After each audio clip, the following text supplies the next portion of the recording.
So my name is Olivier Elemento. I'm a faculty member at Weill Cornell Medical College. So it's the medical school of Cornell University. It's in Manhattan. I've been there for 6 years. The focus of my lab is on cancer systems biology, cancer genomics. And it turns out we also do a lot of epigenomics. So we actually have a lot of expertise in epigenomics. In my lab, we do a combination of epigenomic analysis such as ChIP-seq, ATAC-seq, high-C, methylation profiling.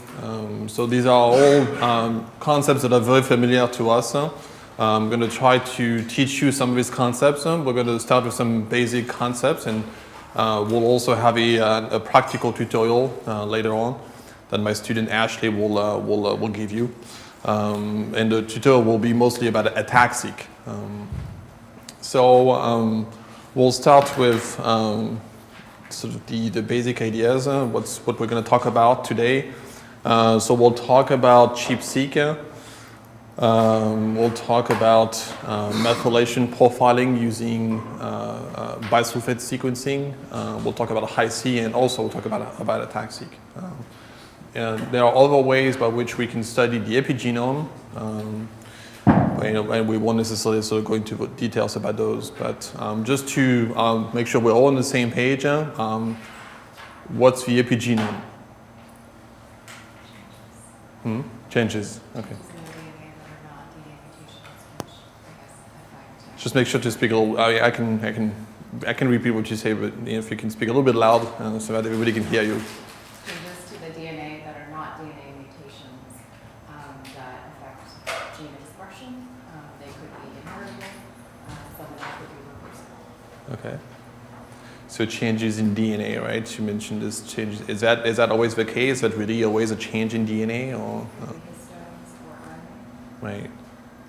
So yeah, so it could be histones. So basically, these are modifications of the DNA, or signals that are sort of linked to the DNA that are actually not DNA themselves necessarily, but that basically convey some kind of information that can be transmitted from cell division, from one cell sort of division to the next, right? That's the concept of epigenomics. So why is it important? Why do people study epigenomics in the first place?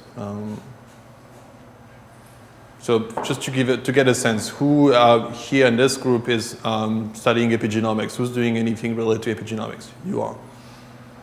So a significant number of you guys. So what do you guys do? What kind of epigenomic analysis do you do?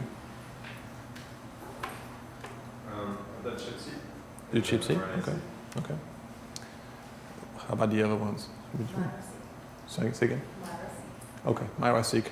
What is actually I forget what it is. What is it?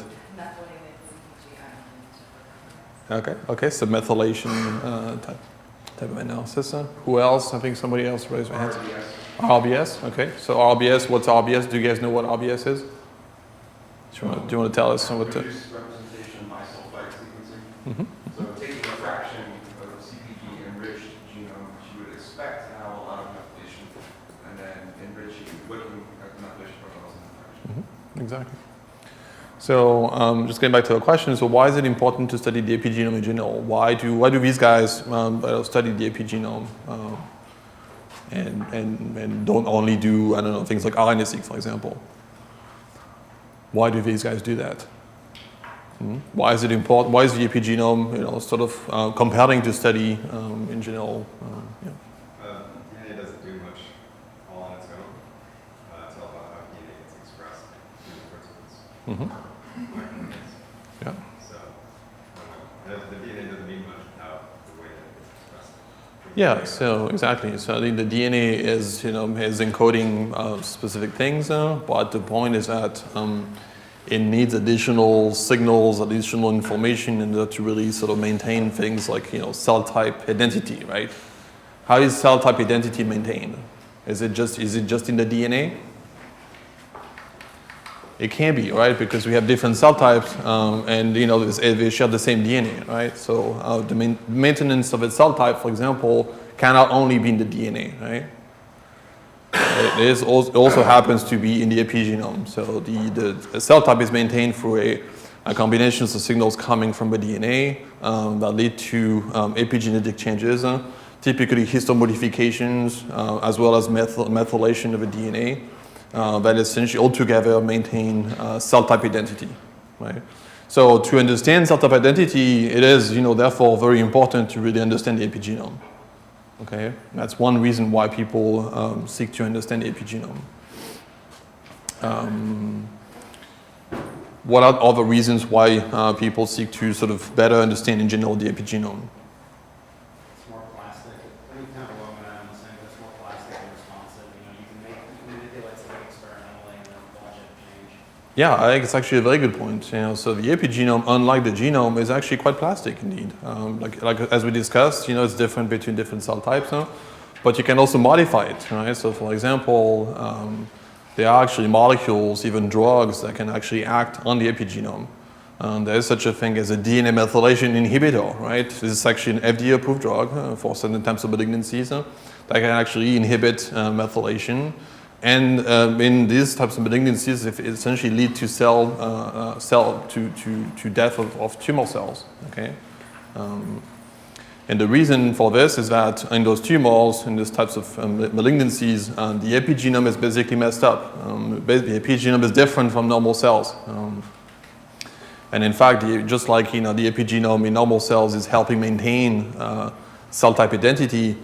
In many cancers, for example, the epigenome is helping maintain the identity of the cancer. It's basically sort of helping make sure that cancer cells stay cancer cells and don't differentiate to something else that's not cancer. Okay.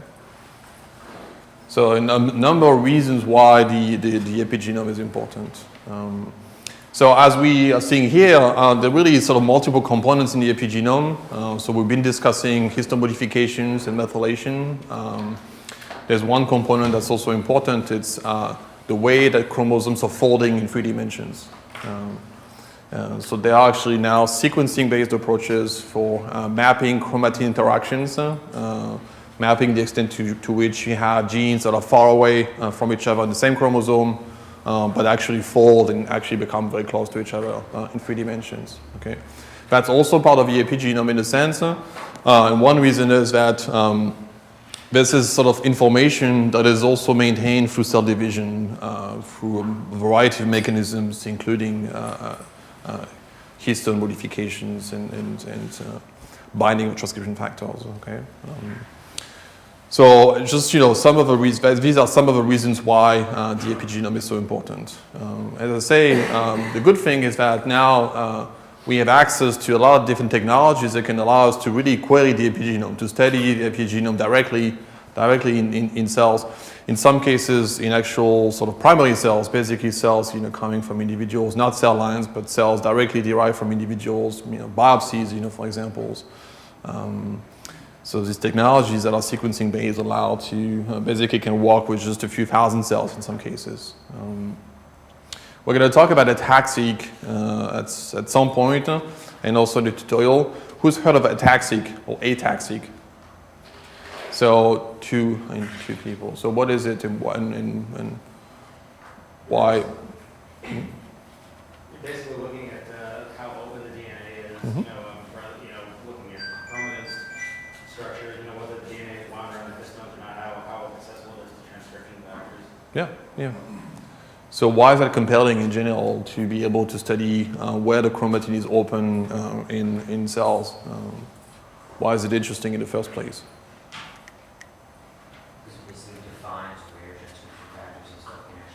Precisely, that's right. It basically tells you where transcription factors are actually binding or have a potential to bind, right? If a chromatin is closed, it's obviously much harder for transcription factors to access the DNA and to bind there and form complexes and so on. So it's both ability to bind, but also sort of binding itself. And the reason why binding can also be detected using this kind of technique is that the strength with which transcription factors bind to the DNA is, in a sense, a little weaker compared to the way that nucleosomes bind to DNA. So the DNA that's packed, or sort of wrapped around nucleosomes, is tightly packed, really not accessible, whatsoever by anything, unless you really spend a lot of energy moving nucleosomes around. But when you have a transcription factor that binds to the DNA, that interaction is a little bit weak. As a result, these technologies that allow mapping of open chromatin actually can really tell you that these are regions that are open. And that actually really becomes important to understand what's bound to the genome in general, including in situations like tumors or disease cells in general. Okay. All right. So we'll get back to these concepts. This is just to situate a little bit, the discussion. We're gonna start talking about ChIP-seq, which is a technology that's used for what?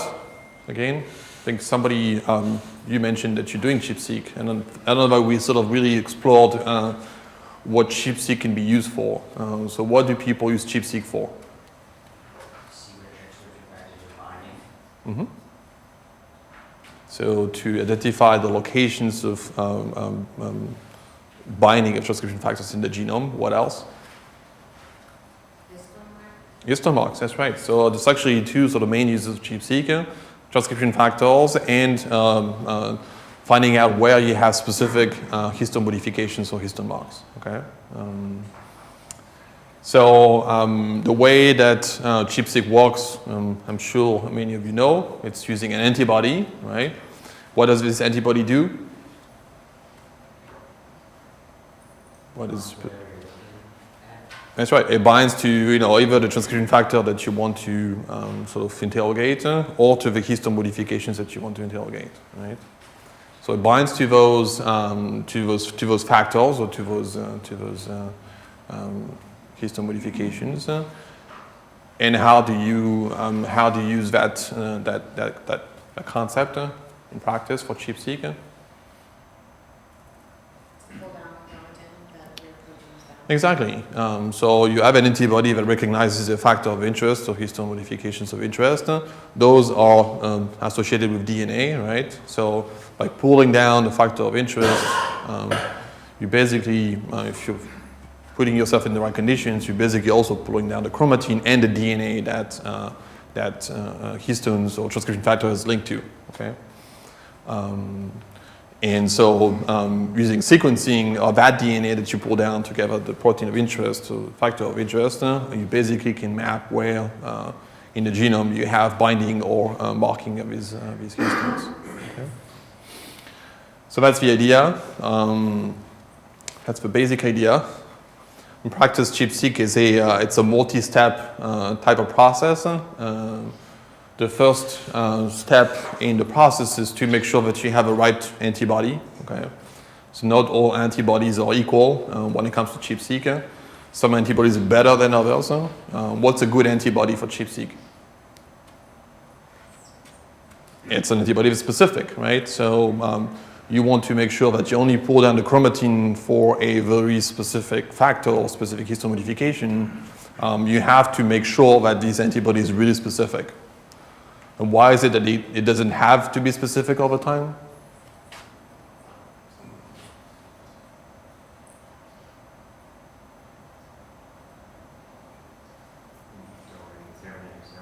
Say again? You don't want to contaminate your sample? Yeah, contamination is a possibility. Part of it is just the way that antibodies are derived. It's actually not easy to derive an antibody, to make an antibody that's specific. And you have to basically be paranoid about antibody specificity with whatever you do, whether it's ChIP-seq or Western blots or anything. You just want to make sure that your antibody is specific. It's not that it's not recognizing multiple things, right? Because if it's recognizing multiple things, you basically don't really know what you're pulling down, whether it's DNA linked to one of those things or DNA linked to the other thing, right? So specificity is really fundamental. Yeah. I think that's because they don't make an antibody while it's bound to DNA.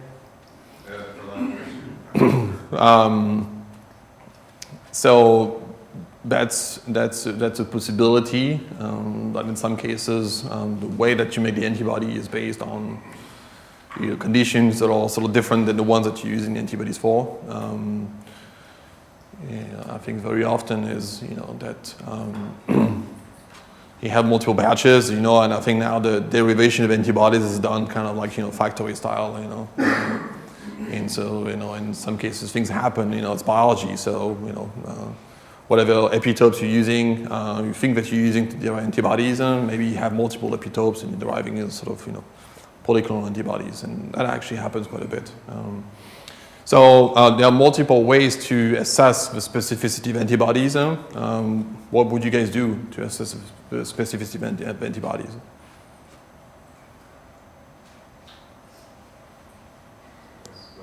Yeah, Western blot is a good. Western blot works really well for transcription factors. You want to make sure that you only see one band, right? And that is the sign of a specific antibodies in a band of the right size, of course. For histone modifications, you also want to do something like Western blots. It turns out that's actually a good way to do this, which is maybe a little sort of more slightly higher throughput in a sense. There's a concept of peptide array for histone modifications, which is basically this concept here. It's like doing multiple Western blots at the same time. It's basically using sort of assays where you have sort of wells, and each well corresponds to a different peptide that is marked with a different histone modification. These are histone tail peptides, typically. And this is what you see here. So this is a peptide, histone peptide array here. And each dot here corresponds to a different well that essentially has a lot of the same peptides that is marked with a particular histone modification. These are the peptides here that are in the array in this kind of area here. And these are different peptides here. So these are different peptides for different histone modifications. You guys know what that means, right? What does that mean here? For example, H4K20 trimethylation.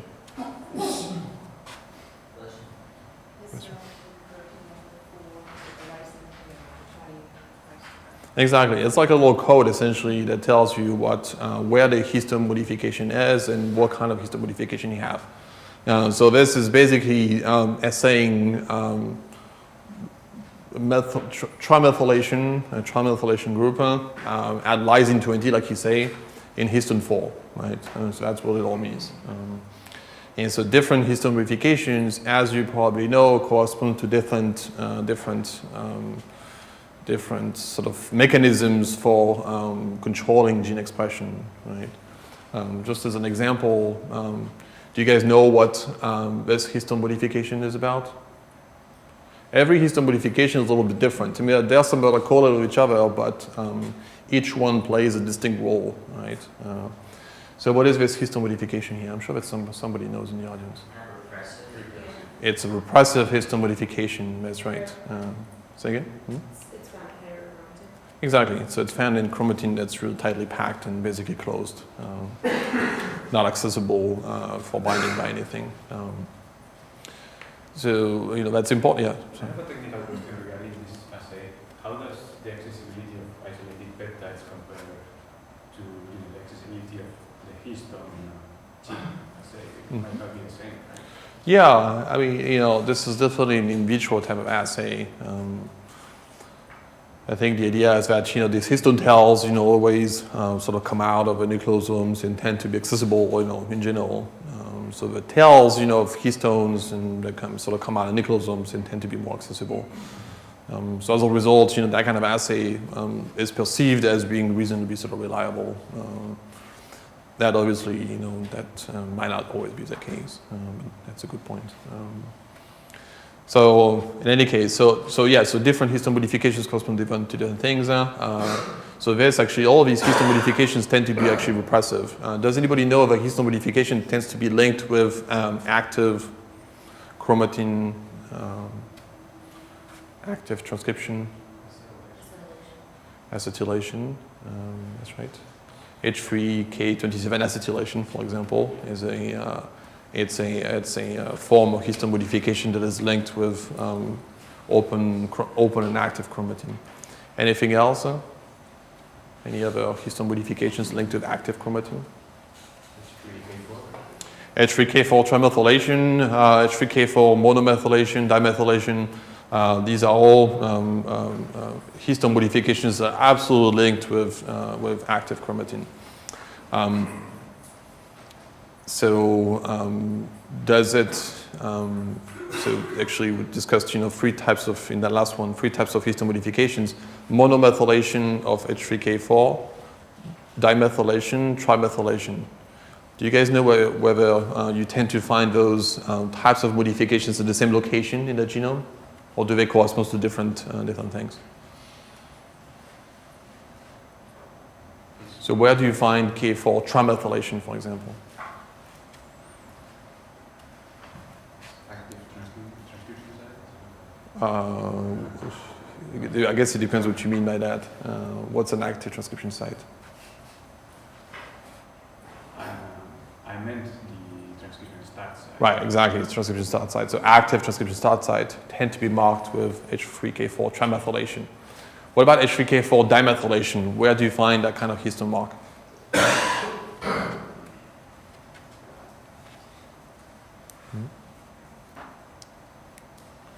Monomethylation or dimethylation, where do you tend to find it? Enhancers, that's right. That's exactly what it is. So you see, you get a sense, right? You different histone modifications that map to different types of regulatory elements, whether it's transcription start site or enhancers. So that actually, when it comes to mapping histone modifications, that's actually really sort of a killer application. That is one way by which people are finding enhancers in a given cell type by doing ChIP-seq for specific histone modifications, for example, H3K4 dimethylation. If you have a new cell type, and if you want to know where the enhancers are in that cell type, you basically would do ChIP-seq for H3K4 dimethylation or monomethylation. Would that be enough to identify the enhancers? Why not?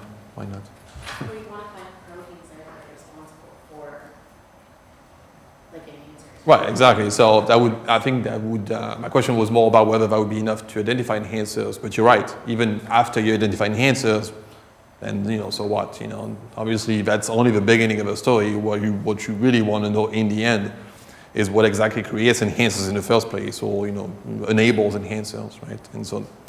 And how would you do this? How would you go from enhancers to identify what creates enhancers in the first place? Do ChIP-seq, or you could do a type of the high C that you were talking about. Yeah, exactly. Yeah, so you basically do additional types of genomic assays that, for example, can tell you what else is binding to those locations, to those enhancers that you found, whether those enhancers tend to be involved in, like you say, chromatin interactions, which, can potentially help you identify the function of those enhancers, whether they're connected to specific genes, and so on.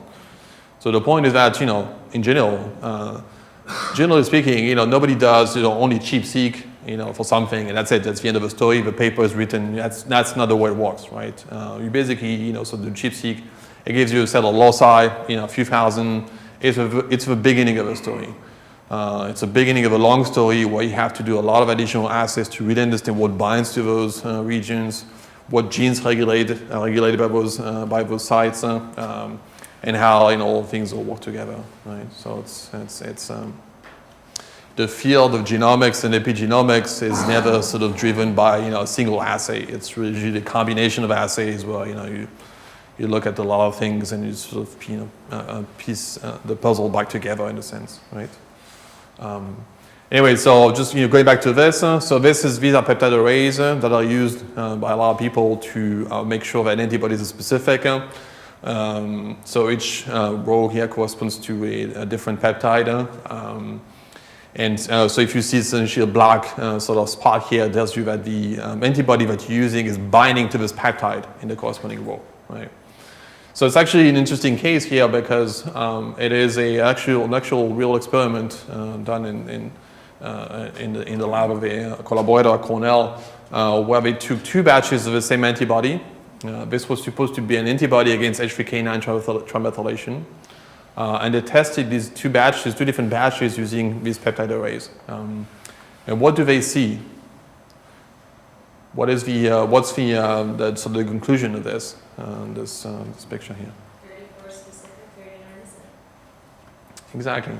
So this batch here of antibody, again, same antibody, 2 different batches, right, that you get at different times, right? So this batch here is actually reasonably specific, right? You basically only see those parts, that light up in this array. In this array here, you see there's a lot of non-specific binding. All of these peptides here are also lighting up, okay? Which basically means that this antibody here, which in this batch here, that was really meant or supposed to recognize only these peptides, is also recognizing these other peptides. So it's not a specific antibody, okay? And therefore, if you were to use it for ChIP-seq, you would pull down DNA that is linked to those histone modifications, but also linked to these histone modifications there, right? And basically, it would make your assay completely irrelevant and useless, more or less, right? So it's actually, that's really sort of articulates the fact that it's very important to look at these, at specificity because it can vary even from batch to batch, right? So you never know. It's one of those things. Basically, you have to be paranoid about it and systematically look at specificity and make sure that it's there. So that's really the first step in ChIP-seq. There are many more steps. Another step right after this specificity determination is to optimize conditions for ChIP-seq. That is actually very often the long process. It's easier. It's a process that's easier if you have positive and negative controls. Basically, loci that are bound or supposed to be bound by transcription factor of interest or histone modifications of interest. And basically using pull down and primers for those loci, you make sure that you get a positive sort of pull down or negative pull down depending on whether it's positive or negative controls that you're looking at. And so the amount of pull down, the enrichment essentially that you get in the pull down, this is some control that we'll discuss in a couple of seconds. It gives you a sense of whether you have essentially an assay that's going to work or not. If you have significant amount of enrichment in your pull down, basically means that you can proceed and do sequencing, for example. If you don't have enough, it basically means that you're not going to have a sort of enough material to pursue ChIP-seq. So optimization of things like buffer, salt, and so on is critical to this step, to basically sort of optimizing the amount of DNA that you pull down in these experiments. And then after you optimize these aspects, then what you can do is to sequence the ChIP product, the pulled in product. And really, what's critical about ChIP-seq is sequencing of control DNA. So what's control DNA in ChIP-seq? Why do you sequence something that's called a control, typically input or IgG, and why is it so important? Why does it matter really in the end? Because when you find peaks, you want to make sure that they're peaks because of specificity rather than just certain regions are easier to amplify than others. Exactly. So just going back to the last part, so ease of amplification is definitely important, and it's unequal across the genome. Okay, so why is that? Why is it that there are some regions in the genome that tend to amplify better, or maybe have other biases that you would want to control for? GC content, or they're just more open, so they're easier to shear. Exactly, and in fact, my belief is that that's the main source of bias in ChIP-seq, is the fact that you have regions of the chromosomes that tend to be more open. And as a result, so the process involves some shearing, like you say, using sonication, for example. Basically, sonication means that you're breaking the DNA into smaller fragments, right? And so the amount of sonication that you do sort of determines the size of the fragments. But the reality is that when you sonicate DNA to break it, right, the regions where DNA breaks is basically the ability of a DNA to break upon sonication is not the same across the genome. And chromatins more open tend to break more easily, right? So that's really one reason why it's so important to control for that, because the reality is that you can basically get more DNA just by virtue of the fact that the chromatin is more open, because the DNA would break easier. So. And in fact, so much that there's actually a technology, you always say that, it's kind of a little sort of funny anecdote, but there's actually a technology called sono-seq that is basically sonication followed by sequencing that actually allows you to map where you have open chromatin in the genome. It's kind of like, attack-seq. Actually, it's not very good. Honestly, nobody's using it. But there was a PLOS One paper about sono-seq, which is basically just applying sonication and looking at where the DNA tends to break more easily. And that basically marks open chromatin regions, like promoters or enhancers. So the point is that when you do ChIP-seq, because you sonicate at some point, those biases are going to be present, so you want to be able to cancel those biases. So that's why you have to sequence input DNA, which is unselected, sort of random DNA, not selected using an antibody, as a way to control for those biases. Okay. Is that clear? All right. So, so this is some of the tools that people use to analyze data from ChIP-seq, and we'll get back to this in just a few slides. I mean, this is just to give you an overview of what kind of tools you would use for ChIP-seq analysis. The analysis of ChIP-seq is it's a complex process that often requires a combinations of tools to do things like calling peaks, to do things like motif analysis of the DNA that's under the peaks, so that you can identify binding sites for transcription factors, so recognition motifs of transcription factors, do pathway analysis, for example, of the genes that are close to peaks in ChIP-seq, and so on. So this is just I guess, I don't know if it was really so clear here, but I guess we talked about sequencing here. So really, it's a sequencing assay, right? So it involves sequencing at some point of the DNA that you pull down. And so because you do sequencing, just like every sequencing experiment, you have to do post-sequencing quality control, right? Whatever you do, and I'm sure that you discuss this in this course, often, you shouldn't trust necessarily the data that's coming out of a sequencer. You have to do a lot of quality control to make sure that it's good data, right? So what you call good data really depends on a lot of things. It depends on what the sequencer is doing, but also depends on what you did as the experimentalist, as a person who did experiments in the first place, right? Also depends, as we saw, on reagent batches and so on. But so one thing that you would want to do in ChIP-seq, and something that's sort of general, you want to make sure that you have a lot of reads. So these are reads that corresponds to DNA that was pulled down, right? You want to make sure that you have a lot of reads that map to the genome, right? So 90% of reads mapping to the genome is something that people consider comfortable as a threshold for mappability. You want to make sure that you have a lot of uniquely mapped reads, right? That you don't have too many multi-mappers, things that tend to map to multiple regions in the genome. Just like for lots of things, the protocol for ChIP-seq involves at some point some rounds of PCR. And the more rounds of PCR, the more PCR duplicates you're going to get in your assay. If you do too many rounds of PCR because you got very little DNA to start with, you're going to get a lot of PCR duplicates. What do people do PCR duplicates in general?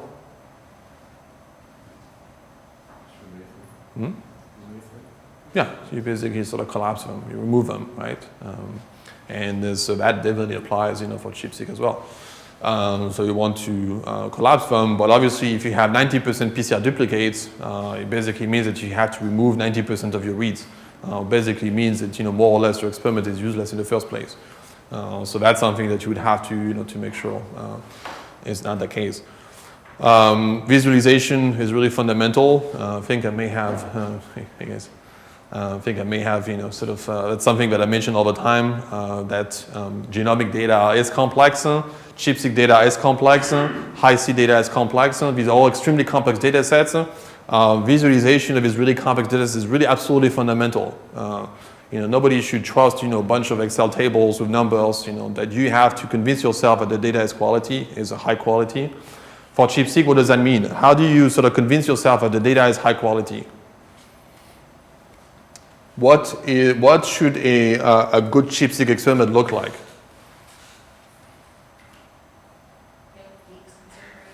Exactly. Just seeing peaks, you're convincing yourself, that you have an experiment where you have, very, sharp peaks as you would expect from, a good ChIP-seq experiment. It's simple, but, really fundamental way to do quality control for ChIP-seq.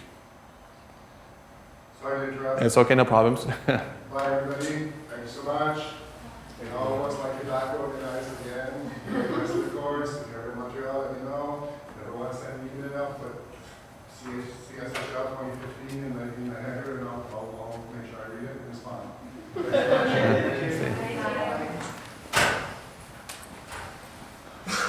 Yeah, right.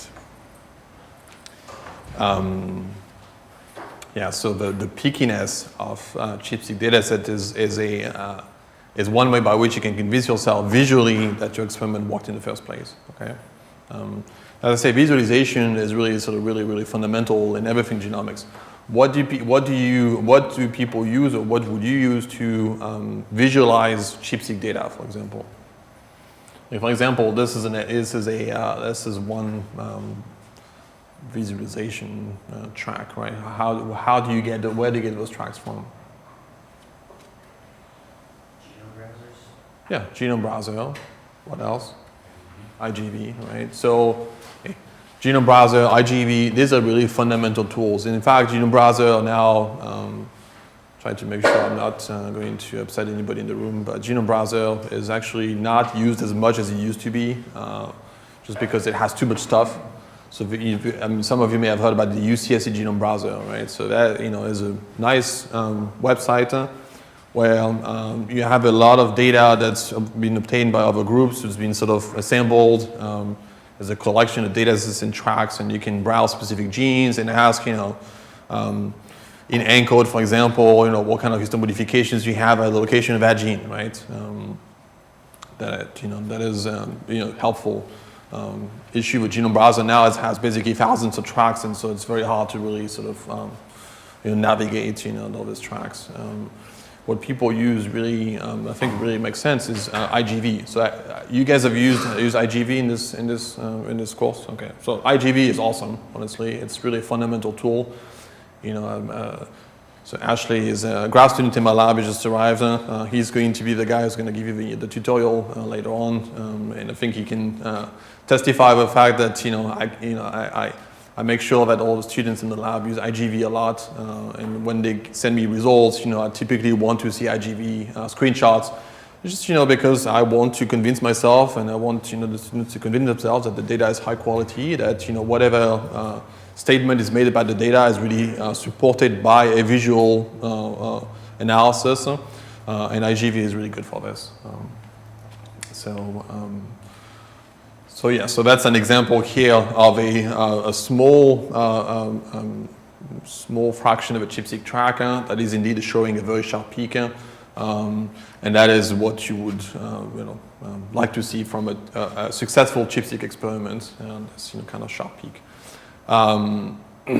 Generally speaking, we want to make sure that you don't only get, let's say, one sharp peak in the genome when you do a ChIP-seq experiment, just because it's very unlikely that a protein or a transcription factor is going to bind to one location. Most transcription factors, for example, bind to thousands of locations in the genome, not one.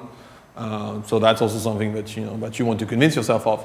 So visually, maybe it's a little bit harder to convince yourself of this kind of thing, but what you would do is to run a peak calling algorithm and basically count how many peaks were called genome-wide. If your peak calling algorithm tells you that it found, let's say, 2 peaks, that's usually not a great sign. So it's either the sign that somehow the parameters that you use for peak calling are not so great, or it basically tells you that you have no peakiness in your ChIP-seq experiment, which goes back to what we were saying. If you don't have any peakiness in a ChIP-seq experiment, it basically tells you that ChIP-seq assay probably didn't work for multiple reasons. Once you do a ChIP-seq, and let's say that you obtain a large number of peaks, what people do is something that's called motif analysis. So what is motif analysis? Who's done motif analysis here? So some people have done this. So why did you do motif analysis? Did you do motif analysis from ChIP-seq or from something else? So why did you do motif analysis in the first place with ChIP-seq? What did I use to do it for? Why did you do it? Because you want to see like the specific, bases that the DNA or that the transcription factor is binding at. Yeah, you basically want to understand the recognition code of the transcription factor. We are at a stage where I almost sort of see motif analysis from ChIP-seq as actually part of QC and not, and less, to some extent about, sort of discovery. And why is that? So, and just going back to your analysis, so you did ChIP-seq for a transcription factor? Right, and so it's very likely, I hope that's the case for you, that you knew what kind of DNA motifs you were expecting in that experiment. The reason is that, sadly, probably you're not the first person to do ChIP-seq for that factor. It's been done, probably 1,000 times, maybe not, but 10 times, 15 times. And so there's expectation about what kind of motif to identify, right? So I'm hoping that you found the motif, the AR, motif that you were expecting to identify. What would happen if you didn't identify this motif? Either it's a bad experiment or it's whatever experimental conditions you were using is for some reason complex with something else that's binding. Yeah, exactly. So you see, so not finding the expected motif, DNA recognition site under the peaks, can potentially tell you that you had a bad experiment. Like you say, it can also be for other reasons, I don't know, maybe more indirect binding of androgen receptor, and the conditions that you assessed, not direct binding to the DNA, but maybe binding through something else. There can be non-sort of QC reasons, for not finding the motif that you expect to find. Nonetheless, not finding it means that, there's something unexpected. The expectation is that you'd find a motif. So I definitely see that as part of QC, quality control for ChIP-seq, where, you do ChIP-seq for a transcription factor. You know what? People have done a ton of ChIP-seq now. There won't be too many surprises now in terms of recognition sites of transcription factors. There's a limited number of transcription factors. They come in families. By and large, when you do ChIP-seq for a transcription factor, you pretty much expect what to see, under the peaks in terms of DNA recognition sites. Okay. If you don't see it, maybe there's a problem. So that's why I think it's really important to think of it as part of quality control. Okay. Right. So this is a slide here, but just sort of trying to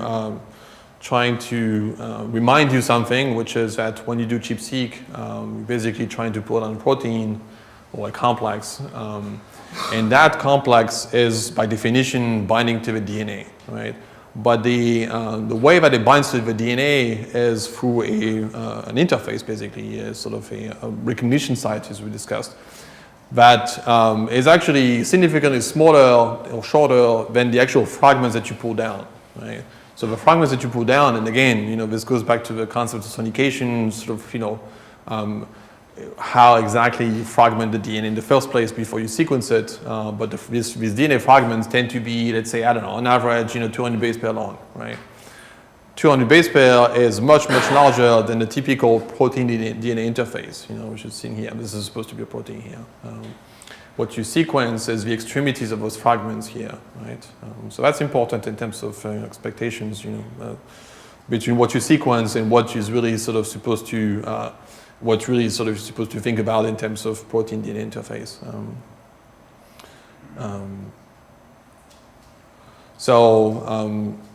These are the typical fragments that you pull down, about 200 base pair long. As we discussed earlier, after you get those fragments from a sequencer, or after you get the extremities of those fragments from a sequencer, what you want to do is to align them to the genome, and there are multiple ways to do this. One sort of tool that people use quite often is BWA for aligning DNA reads to the genome. I put here some commands that you would want to use to do so. This is, I'm not going to go into detail about these commands, but this is basically a set of Unix commands, and I'm assuming that you guys have looked at BWA as a type of aligner. What other aligners have you looked at in this course? Top hat, okay. Is top hat applicable to ChIP-seq?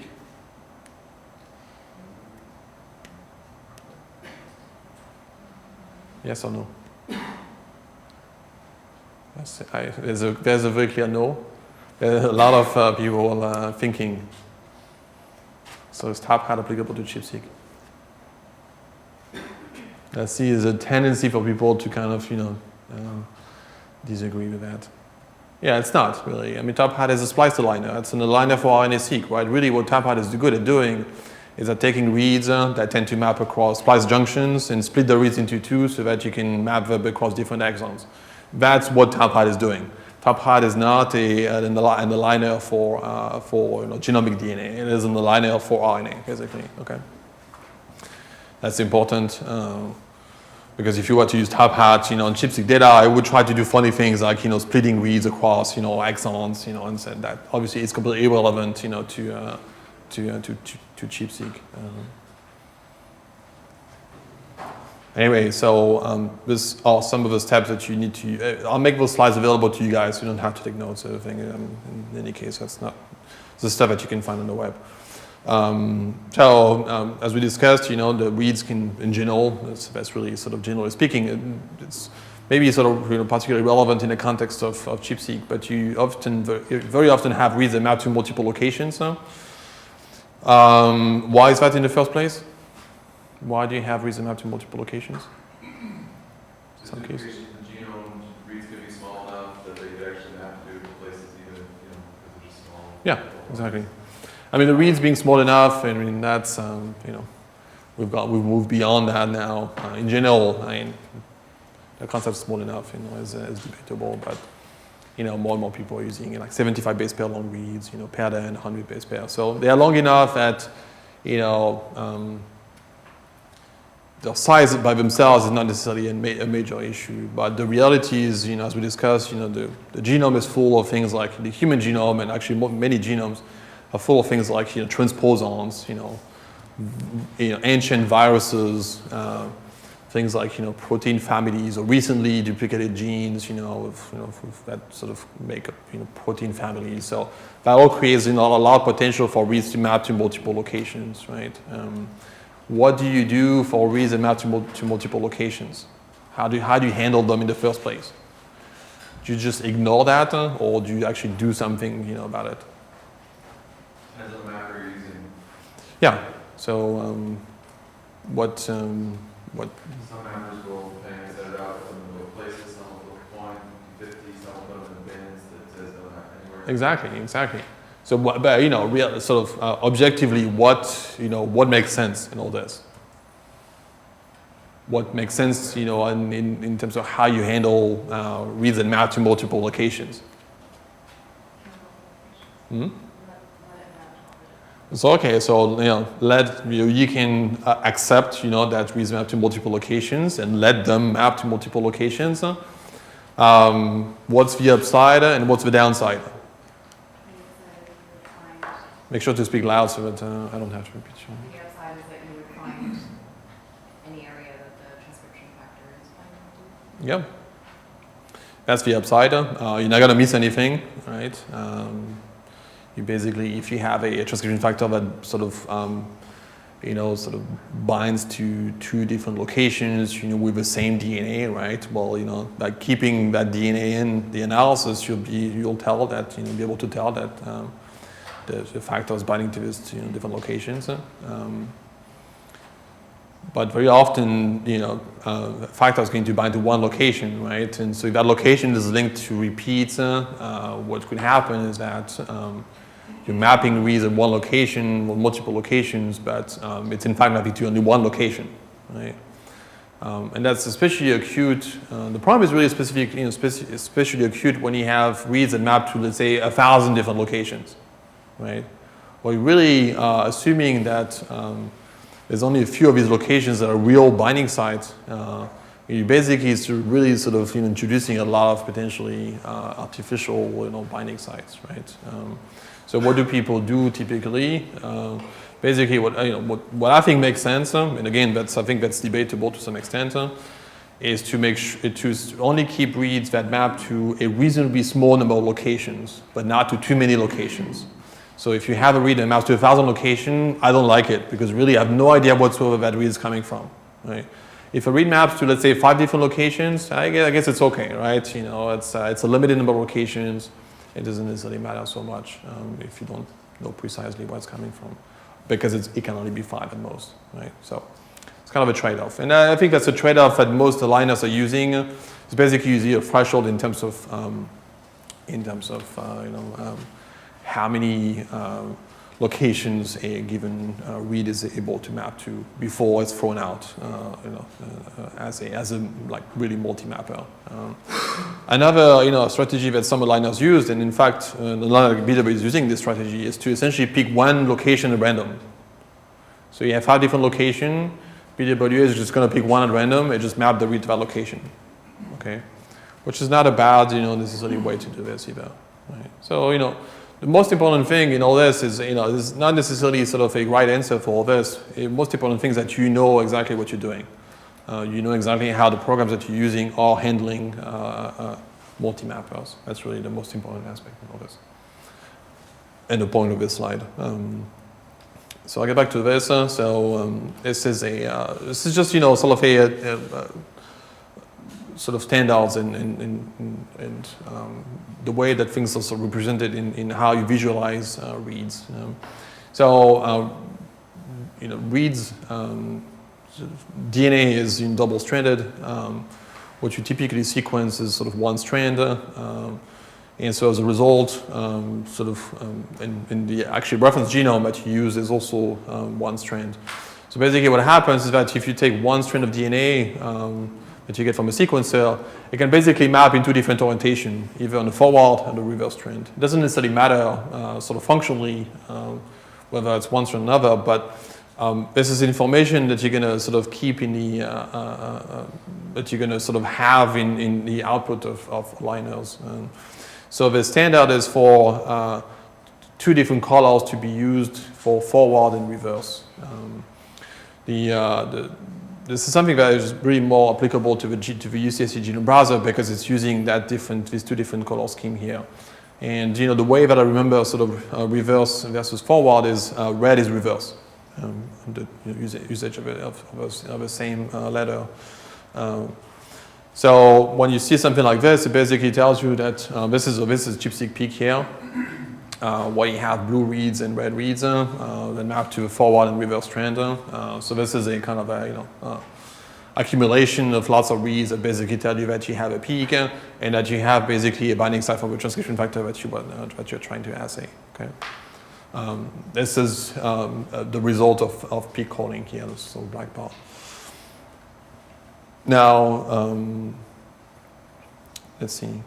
Just going back quickly to how you call peaks. There are multiple ways to do this. And there's a tool that's used quite a bit, which is called Max. It's basically one of the first tools for calling ChIP-seq peaks. It's been around for a while.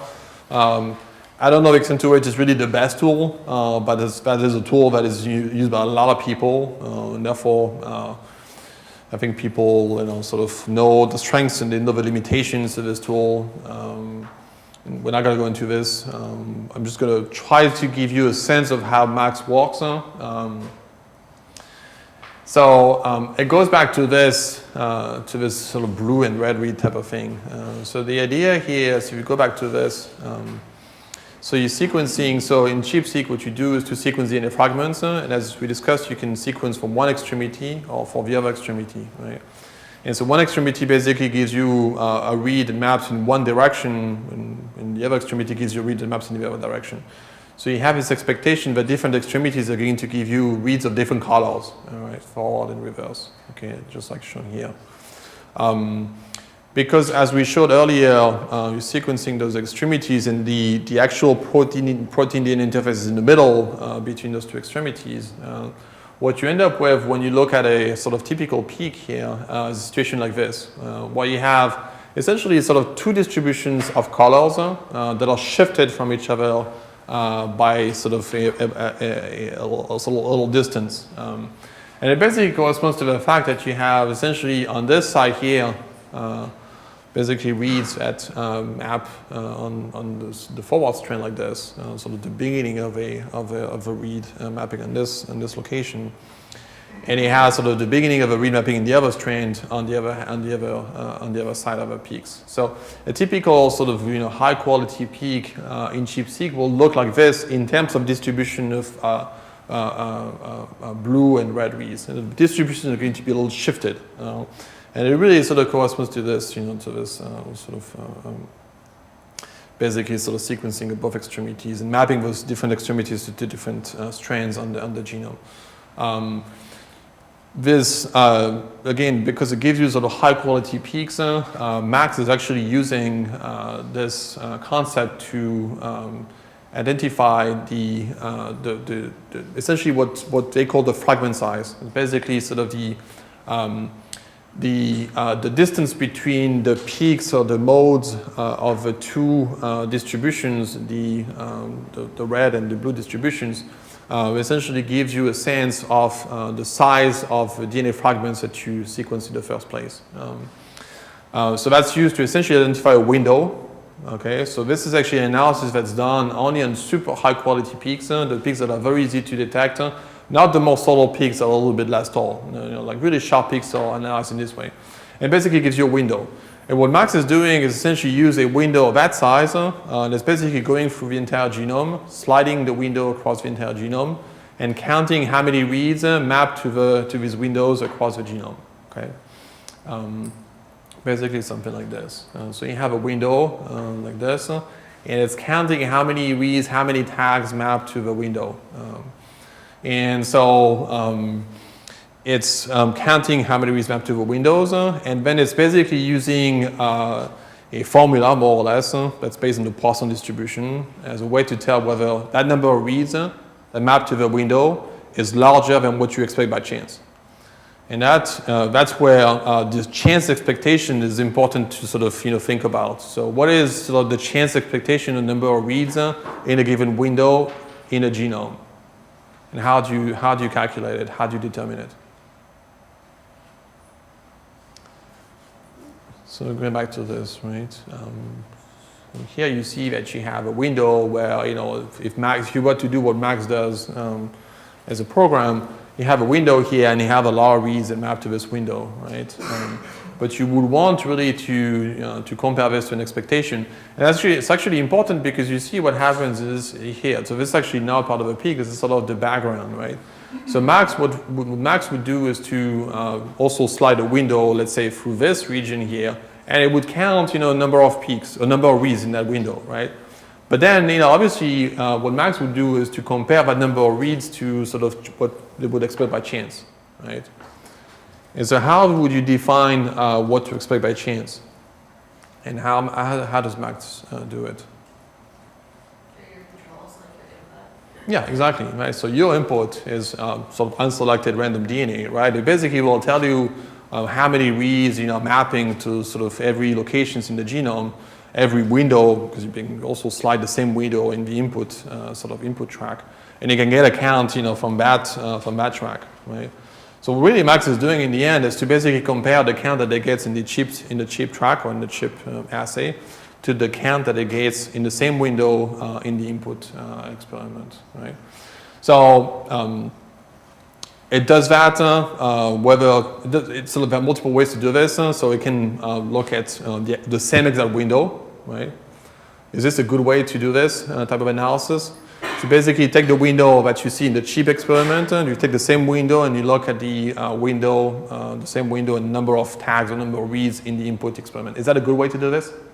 Is this the best way to do this? Sometimes it changes the window size. Yeah, so the point is that looking at a small window, which would typically be, as we saw, let's say 200 base pair, right? It doesn't necessarily give you a very sort of reliable sense of what to expect in terms of number of reads, right? What you would typically want to do is to expand the window a little bit in the input sort of channel input experiment, and get a better sense of the background in the larger window. The window is, can be too small to really estimate the background. So what Max is doing is often to actually look at the larger window in the input and really estimate the background from this larger window.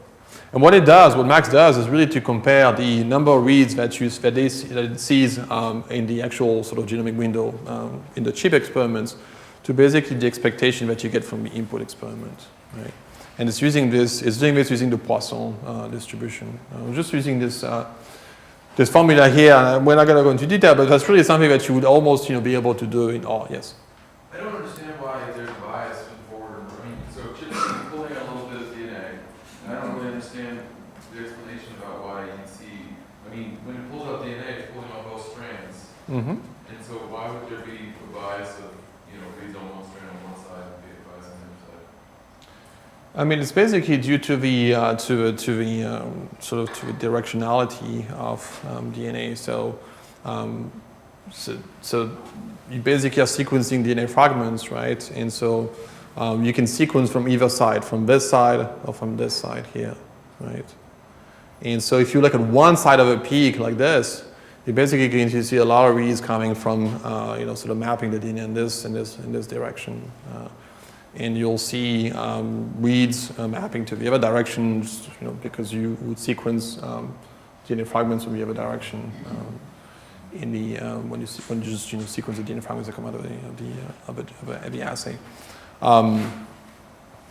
Yeah. So is there like a lower limit on fragment size in order to get D as non-zero? Again, this is a very nice peak here, and then what really, what Max is doing is to really look at these really sharp peaks as a way to get a good estimation of D, right? So you're right that, I think that's what you're getting at, is that in some cases, if your data is, for example, doesn't have any peaks in the first place, or doesn't have very sharp peaks, right? So Max is not going to do a great job estimating this window size D, right?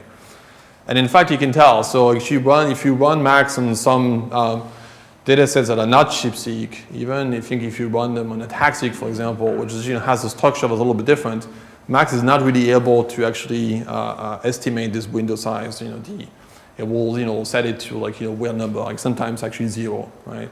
In which case the whole sort of process downstream is just going to fall apart and it's not going to work. It's definitely, Max is making expectation about peakiness of the data in the first place in order to be able to estimate something that it uses to scan the entire genome. So that's important.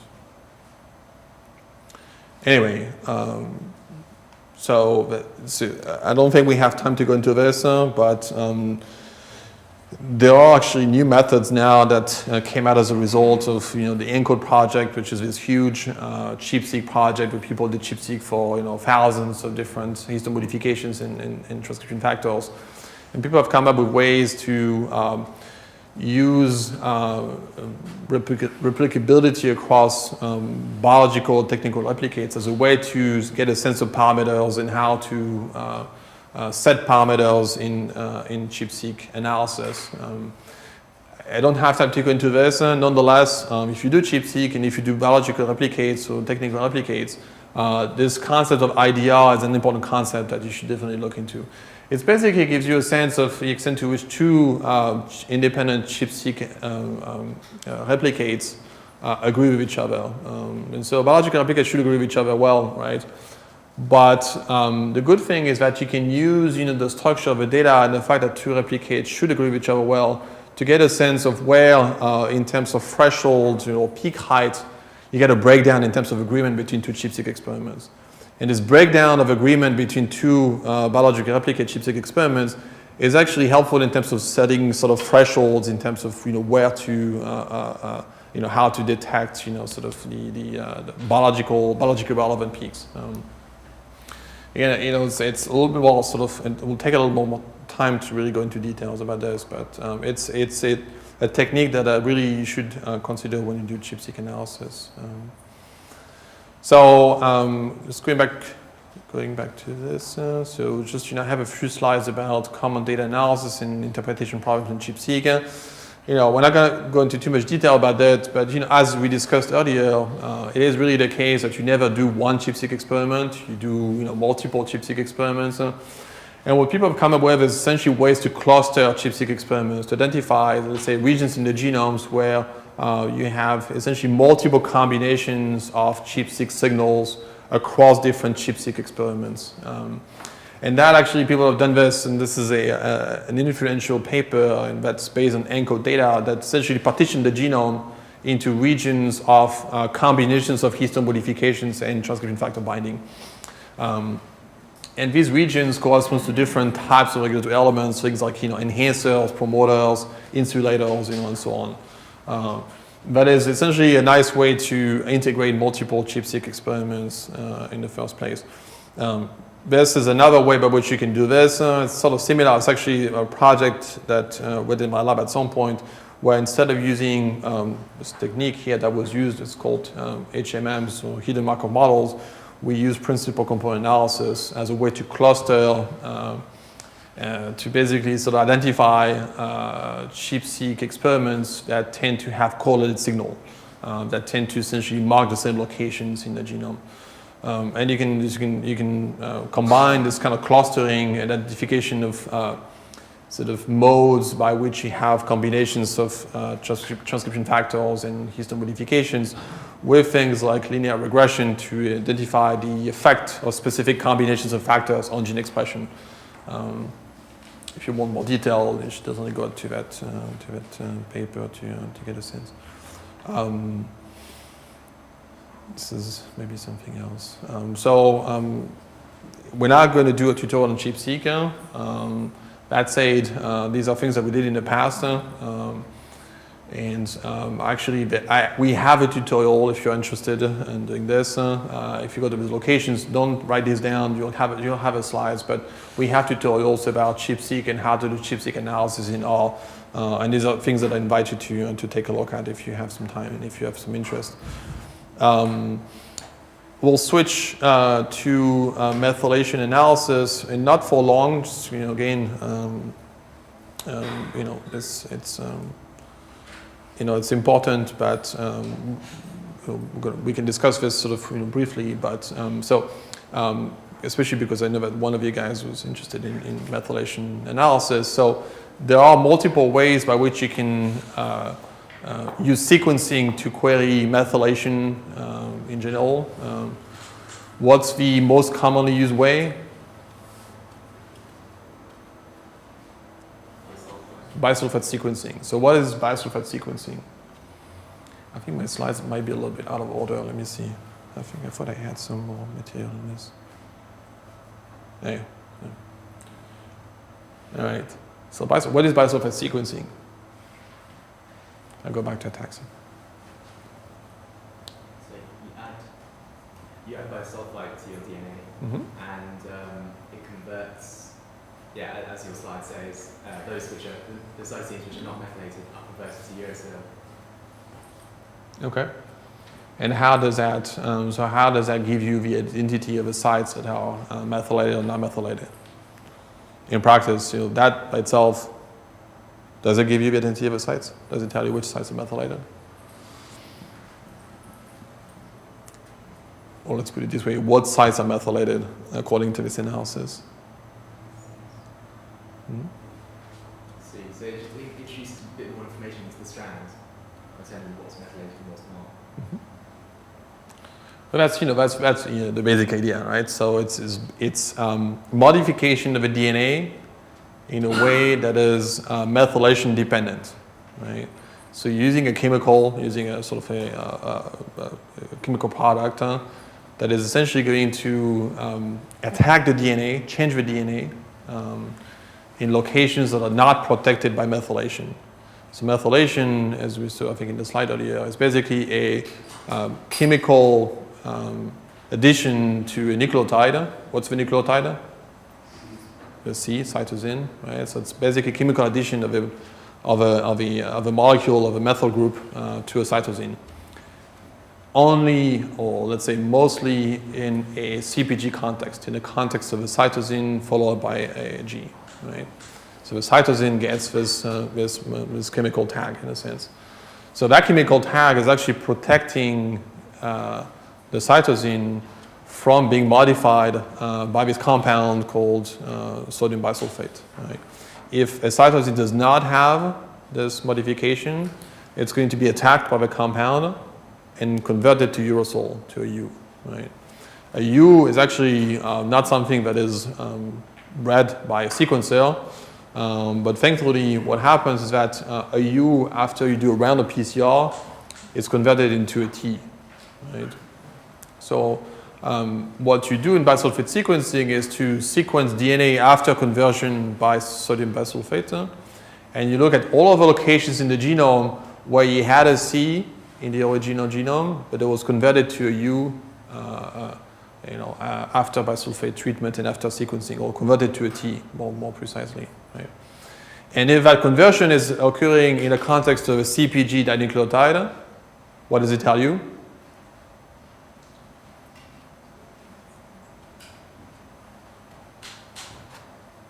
So you had a CG dinucleotide. The C was converted to a T by bisulfate sodium bisulfate. What does that mean about a C? That it was unmethylated, that it didn't have a methylation in that particular molecule. Right? So that's a very powerful way to be able to tell whether a cytosine had a methyl group or not. Right? It's a single nucleotide resolution methylation type of analysis. Okay. But people have been using, very sort of abundantly to analyze methylation. Now, one key aspect of methylation sort of sequencing is that you never sequence only one DNA fragment, right? And the reason for this is that you're sequencing from populations of cells.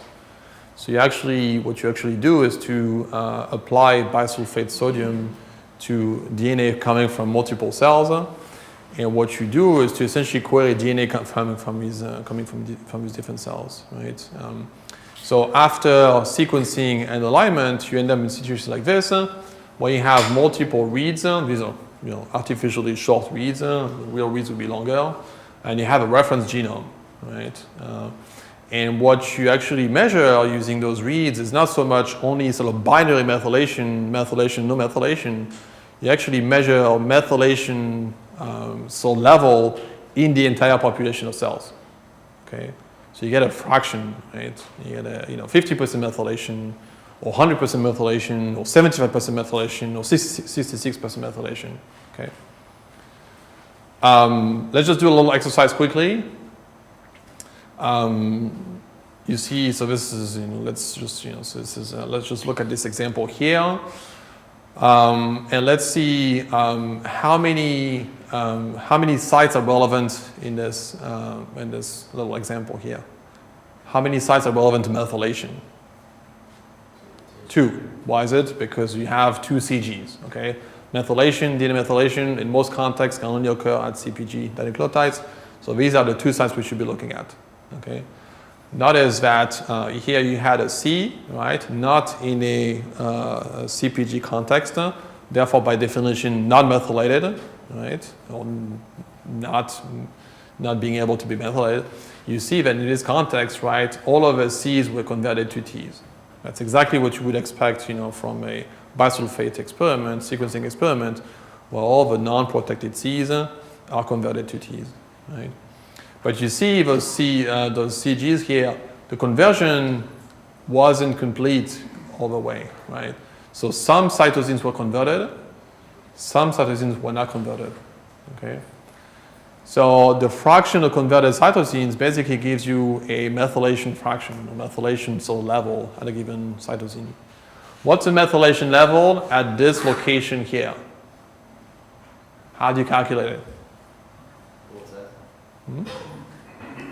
2 out of 8. 2 out of 8, exactly. Actually, I take it back.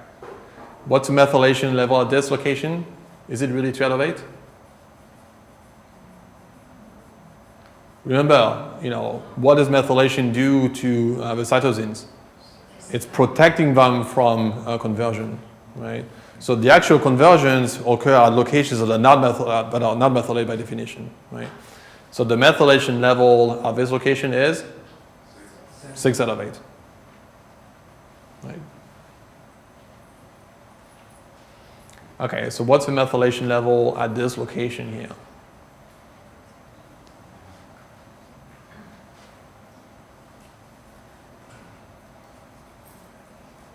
Or half 30%? Yeah, 50%, 4 out of 8, 50%. So 50% methylation. So that's how you would quantify methylation in general in this type of experiment. You basically have percentages. You have, 50% methylation.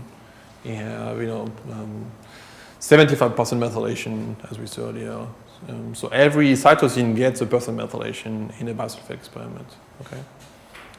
Now, whether it makes sense in the analysis to really consider individual cytosine when you say that the ridge is methylated or not, I mean, that's, up to you guys. So what you can do is to not care so much about individual nucleotides, use a window, look at all of the CPGs in the window, and average out the methylation level of all the CPGs in the window. It gives you the methylation level of the window itself. That's something that you may want to do, right? You may not want to really only sort of look at individual nucleotide. Okay, but that's part of the analysis, and that's part of the biological questions that you would want to ask, depending on what you want to achieve. Okay. Question? Yeah. So this really depends on having a very reliable sequence. And so I think the Illumina short reads, which is supposed to be fairly accurate, are probably a better choice. But I wonder, in this is a PacBio, when you have just a higher baseline error rates, certainly really the errors you're most concerned about are just the T's here. Yeah. But I guess, are people trying to do this with PacBio? And if so, how do they correct for the inherent variability for that system? Right. So there are multiple answers to this. So one of which is that, PacBio may not be the best sort of sequencer for that kind of application for the reason that you discussed, which is higher error rate. Although the higher error rate in PacBio can be sort of circumvented by sort of going through the same molecule multiple times. The good thing about PacBio in theory is that in theory, and that's actually, it's been out there in the literature, sort of mentioned in talks, for a long time, not necessarily sort of demonstrated systematically, is that the way that you, the PacBio technology by itself, might be able to sort of detect nucleotides that have specific chemical modifications. So the way that it works, if I remember, is through incorporations of nucleotides and sort of reading what nucleotides you have, incorporation of a nucleotide on the other side. If I remember, that's what it is. And so depending on the nucleotide you have, the way that PacBio works would be potentially able to detect that you have a nucleotide that's tagged with a chemical modification. That would give rise to a signal that is a little bit different from a nucleotide that doesn't have a chemical modification. So actually, that's one way by which, from a single molecule perspective, people have been more excited about studying methylation with PacBio technology. Long story short, PacBio is not the best technology for bisulfite sequencing. PacBio may be a good technology for single molecule detection of methylation, which is not exactly what this is trying to achieve. Yeah. So what it's really trying to achieve is more sort of consensus or average, methylation type of analysis, as opposed to single molecule analysis. Even though, there are ways, so since each DNA fragment is coming from a different cell, in theory, you can use that information to get a sense of things like variability of the populations in terms of methylation. The point of this is that you see that you have different methylation patterns in a sense, right? And each of these reads coming from a different cell, right? So this gives you a little sense of diversity in your cell population also. It tells you that you have, let's say, 50% of your cells that have a particular types of methylation and 50% that have different types of methylation. And so if you had even more diversity, it would tell you that all of your cells are a little bit different when it comes to methylation at that location. That's something we can discuss further. Just a paper doing whole genome bisulfite sequencing, which is can be seen as an expensive proposition. Part of which is for multiple reasons. Methylation is not equally distributed in the genome. The type of methylation that people care about, which is methylation that changes, there's such a thing as sort of more constitutive methylation in the human genome, methylation that's always there no matter what cell type. There's certain locations in the genome like CPG islands that tend to be more diverse in terms of methylation. will be methylated in one cell type, not methylated in another. These are the ones that you want to capture.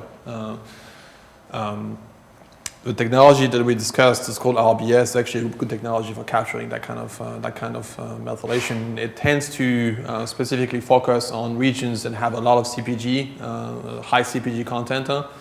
By virtue of the fact that what you can do is to cut the DNA at locations that have high CPG content and sequence what's around the cut site. That's actually something that people use quite a bit for methylation sequencing. It basically sort of enriches for CPG-rich locations in the genome.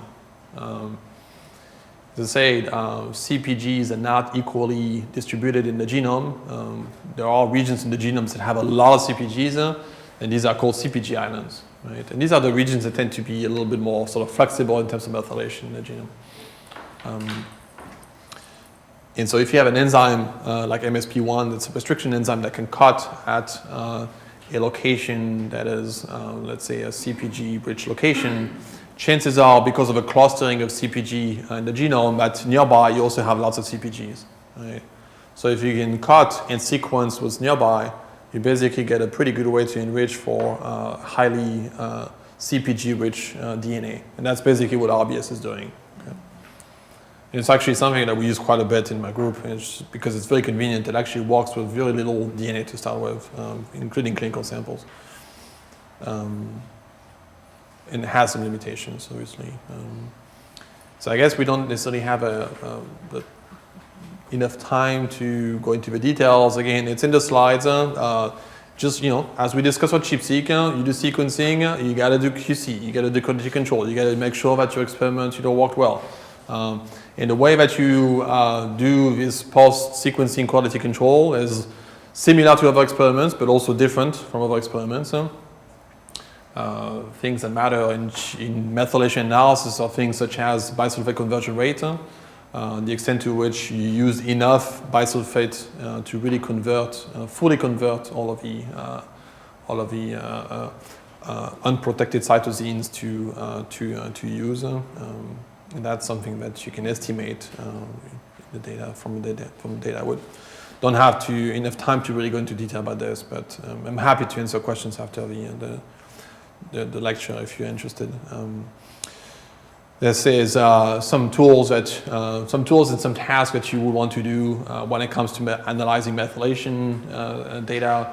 Things that you would want to do is comparing methylation between two different experiments, two different regions or multiple regions, identifications of methylation domains where you have lots of CPGs that are next to each other that tend to change in methylation altogether at the same time. Annotations of CPG whose methylation is interesting, annotation in terms of what genes are nearby, whether this methylation occurs at enhancers, for example, and other things that I'll discuss here. The point here is that methylation can be used for lots of things. You can actually do sort of clustering of samples based on methylation profiles genome-wide. That's an example. It's actually from a paper we published a couple of years ago of clustering prostate cancer samples as well as normal prostate samples using methylation. So it's actually clustering of clinical samples based on methylation profiles genome-wide. And so there are certain patterns that emerge. So this is an example where you had these were sort of aggressive prostate cancer samples. This is supposed to be less aggressive prostate cancer samples, samples, tumors that haven't progressed, yet necessarily. But you see the interesting things in terms of clustering. For example, these two tumors here had an epigenomic sort of landscape that was actually pretty similar to this really aggressive prostate samples, which, potentially tells you that, these are tumors that may be more likely to progress, to that kind of aggressive sort of tumor type. That's one sort of application by which so you can use the epigenome methylation to study that kind of sample. And there are many more like this. Likewise, I'm not going to go into detail about this, but this is a study that we published also a couple of years ago now, where we looked at heterogeneity of methylation. The extent to which you have these methylation patterns here, which is actually typical sort of methylation sort of symbols here, where you have an open circle, it means no methylation. A closed circle means methylation. So what you get is reads that have different methylation or no methylation types of patterns. And you can ask whether at a given gene, for example, you see all kinds of methylation patterns like this, or you see the same methylation patterns. And because all of these reads are coming from a different cell, it gives you a sense of heterogeneity methylation in your cell population. So you can ask whether, overall, let's say a sample is more like this or more like that. And we showed in this paper that this correlates with sort of clinical features of these samples. This was in B-cell lymphomas. What we showed, and again, it's kind of a long story that we'll make short, is that if you have a lot of different methylation patterns in your cell population, these are tumors that tend to progress faster than if you have very few different distinct methylation patterns. Yeah. So these clones with differential methylation patterns, do they overlap with clones that have different mutations as well? Yeah, so it's indeed a part of a longer story. So we actually there's actually an interesting sort of correlation, an unexpected correlation in terms of these kind of methylation patterns and mutations, which was that tumors that had this kind of methylation pattern here, well, like lots of different clones, they tend to actually have less mutations in the first place. These would tend to actually have more mutations. So what sort of our interpretation of this is that basically a tumor chooses to be an epigenomic tumor or a genomic tumor. Basically, there are two different mechanisms to achieve tumor state, which is either epigenomic or genomic, depending on what the tumor sort of chooses to do. But we didn't. We're actually still. This is an active project in my lab, and quite a few people working on this. We are trying to understand what kind of mechanisms will be potentially responsible for diversification of the methylome. And in fact, we've actually found some molecules, some proteins that act as diversifiers of methylation. But anyways, yeah. So when you quantify the ratio of different versions in Yeah, that's right. heterogeneity, so do you assume that different versions have the same PCR amplification efficiency? Yeah, so that's basically what we assume, but we are actually making sure that the PCR duplicate rate is not sort of off the charts. So there's actually one way by which we can do this, and it is a little complicated, but which is to look at the small number of nucleotides of cytosines that have not been converted by bisulfate sodium. So basically, the conversion rate of a typical bisulfate experiment is going to be somewhere around 99.5% or something. There's still 0.5% of nucleotides that haven't been converted, especially not in the context of CPGs, like isolated cytosine. There's no G next to it. 100% of these should be converted, right? Practically speaking, it's never 100%. It's 99.5% in most experiments. So what you can do is to ask whether the 0.5% of cytosines that haven't been converted, that should have been converted, tend to be seen multiple times, right? And if that's the case, it basically tells you that you have a PCR duplicate. Because it's almost impossible that you would see with such a small fraction of non-conversion. It's almost impossible that the same cytosine would not be converted in two different contexts. Well, it's actually in the same context. So we use this. This is this clonality rate, estimation as a way to determine the PCR duplication rate of a whole experiment, and we make sure that it's not off the charts. And that's how we sort of address this question. Otherwise, it's harder, especially with RBS, where you have cut sites that are very sort of sharp. It's harder to assess PCR duplicate. You can't do it at the individual loci. You can only do this at the level of the whole experiment. So I don't know if that answered your question. It's kind of a long digression, but that's how we do it. Anyways, so let's just go this. So you know what? I think we're not going to talk about Hi-C because I think we're kind of a little bit behind.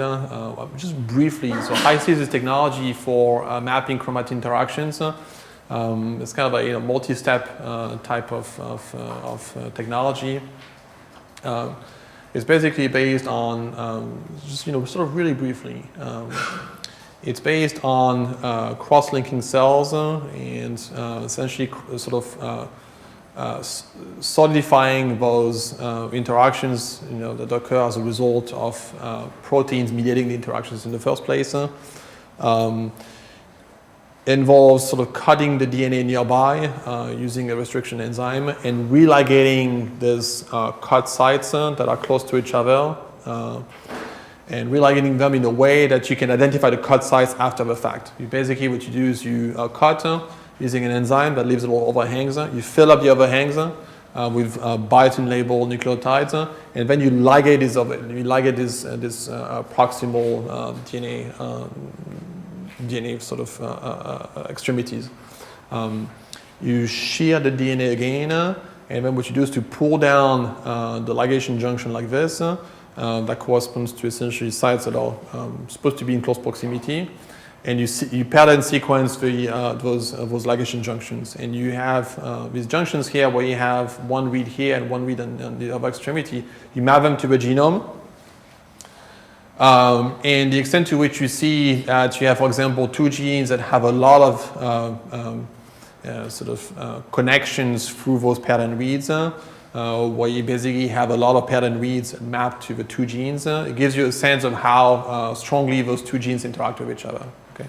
So if you see a lot of reads like this, it basically tells you that those two genes are close to each other on the genome. It's a complex type of experiment, and the reason is that in cells you have a lot of random interactions happening. That's really actually the reason why these experiments are not so easy to analyze in the first place is that random contacts happen a lot in cells, and they happen as a result of the fact that if you have, for example, two genes that are very close to each other in the genome, right? Because those two genes are kind of constrained by the DNA, they can't really move apart from each other, and the cell is like a soup where things are moving over time. Those two genes, because they're constrained, they can't move, they're going to knock into each other all the time, right? So they're going to create essentially random interactions that occur at a reasonably high frequency. That frequency of random interactions is a function of distance between the two genes and the genome. So if you have two genes that are really far away, yes, they're going to diffuse, and at some point maybe they'll find each other, they'll engage in a random interaction, but it's going to happen very rarely. If you have two genes that are very close to each other, because they can't, move apart from each other too much, they're going to, bump into each other all the time. Okay, so that creates essentially a random interaction sort of landscape, but is really a function of distance between two different loci. Okay, and that really complicates, the analysis of some of these high-C experiments. There are ways by which you can sort of control, for this, and there's a lot of research, that's happening, for controlling for those random contacts. It's just some experiments that we did in my lab at some point a couple of years ago. We actually were able to reconstruct the structure of chromosomes in a kind of very basic way, using actually that kind of high-C type of analysis, sort of piecing everything, all interactions together, and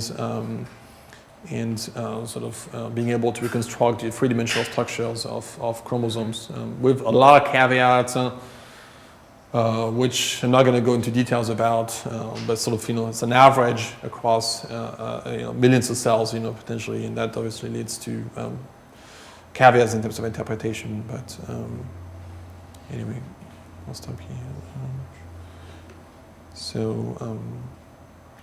Again, the slides, you should go to the slides and sort of, the slides will have more explanations about some of the challenges that occur in the analysis of some of these data sets. I want to briefly tell you about ATAC-seq because that's going to be the subject of the tutorial that Ashley is going to give you. So ATAC-seq, as we discussed, is this technology where you use transposase as a way to map open chromatin. So the transposase in this experiment, what it does is transposase typically help transpose an insertion into the genome. Transposase in these experiments is basically enable insertions of barcodes into the DNA. That insertion occurs preferentially at locations where the DNA is open. Okay, that's really the crux of a typical ATAC-seq experiment. it's basically insertions of specific barcodes in open chromatin regions and sequencing from those barcodes. So barcodes are essentially used as primers for PCR reactions, and that is what sort of is done in the context of an ataxic experiment. What Ashley I think is gonna show you is how to derive those plots here. Those plots are sort of the typical plot that you see or what you do in a typical ataxic experiment. It's a plot that corresponds to the distance, or basically to the fragment size from a typical ataxic experiment. So in a typical ataxic experiment, what you do is to essentially amplify from barcodes that you inserted across the DNA, right? And so the barcodes are inserted at locations where you have open chromatin, right? So what you end up with after you sequence a lot of these sort of PCR product that corresponds to those, to those insertion points in the genome, you end up with a lot of different fragment sizes across the genome.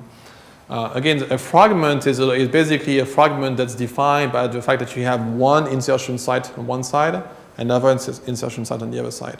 That's an ataxic fragment. Okay. So now the reason, so this kind of plot here is showing you a typical sort of profile of ataxic, sort of genome-wide distribution of fragment length. And it has a particular shape, right? So you see at shorter fragment size, like somewhere between 0 and 100, you see a peak here. Which is basically telling you that you have a lot, in ataxic you get a lot of short fragments of DNA, right? And that corresponds to cut sites that are between nucleosomes. You picture where you have two nucleosomes, you have a long stretch of open DNA, and you have two cut sites, and you have a fragment that is sort of obtained after insertions in two different locations within this open region. Okay, and you have a lot of these basically, a lot of shorter fragments, just because of you have a lot of potential cut sites within a stretch of open chromatin. What you see here is a depletion of fragments at about 140 base pair long, sort of the size. And it's basically due to the fact that the way that DNA is wrapped around nucleosomes is using a stretch of DNA that's 140 base pair long, right?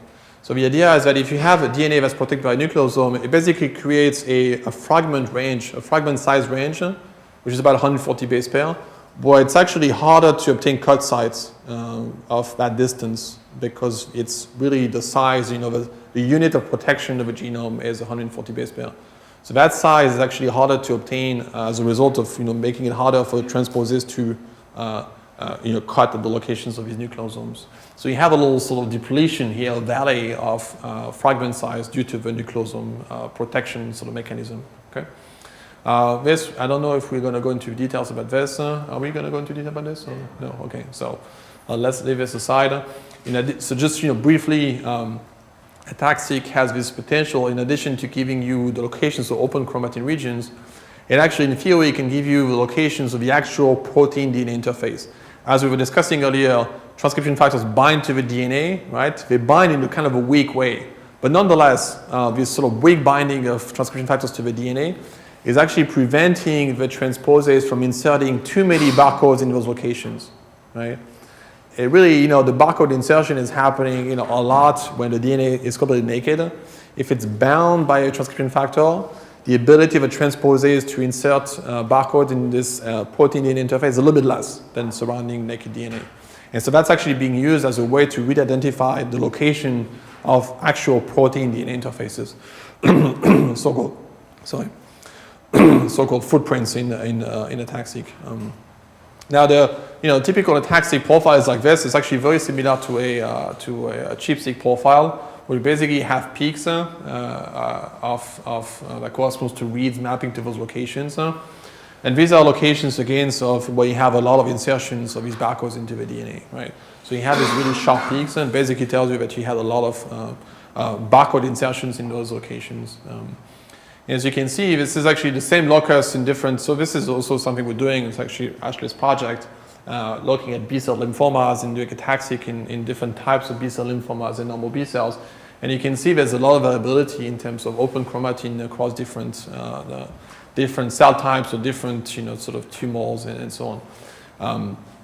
These are two types of normal B cells, and these are lymphoma cells. These are malignancies that come from B cells. And you see, for example, so these are naive B cells, that tend to differentiate into this kind of B cell here, and you see that they lose, certain open chromatin regions, right? They might also gain, some here. But what's happening in tumors is also different. So you have these peaks here that only show up in tumors, that don't show up in normal B cells. And so these are interesting because these are potentially processes that are tumor specific. The point of ATAC-seq in general is that it makes it really, really easy to study primary samples. It's actually ATAC-seq, we love ATAC-seq in the group because it's really a technology that suddenly is making the epigenome and the open chromatin profile of primary tumor samples, which you only have a few cells, actually visible for the first time. Typically things like ChIP-seq are things that you can only do in cell lines just because you need 10 million cells typically to do this. With ATAC-seq you only need a few hundred cells, a few thousand cells to be able to profile the open chromatin regions of a genome. Now the caveat of an ATAC-seq experiment is that it gives you everything. It's like if you were to do ChIP-seq for everything at the same time, right? So it's nice because you actually can actually do it. But really the challenge in ATAC-seq is to deconvolute all these peaks and understand what binds to those peak locations in the first place. And so that's one of the challenges that Ashley is addressing in his research. You can do this in multiple ways. The way he's doing it is to motif analysis of the peaks and looking for peaks that tend to be associated with particular DNA motifs. And that potentially gives you the identity of a particular location in terms of what potentially binds to those locations. You can also do, an overlap with ChIP-seq experiments, just multiple ways that you can label peaks in ATAC-seq. The point is that it's not easy. That's the harder part about ATAC-seq is really the sort of deconvolution of these, thousands and thousands of peaks that you see and the interpretation of those peaks.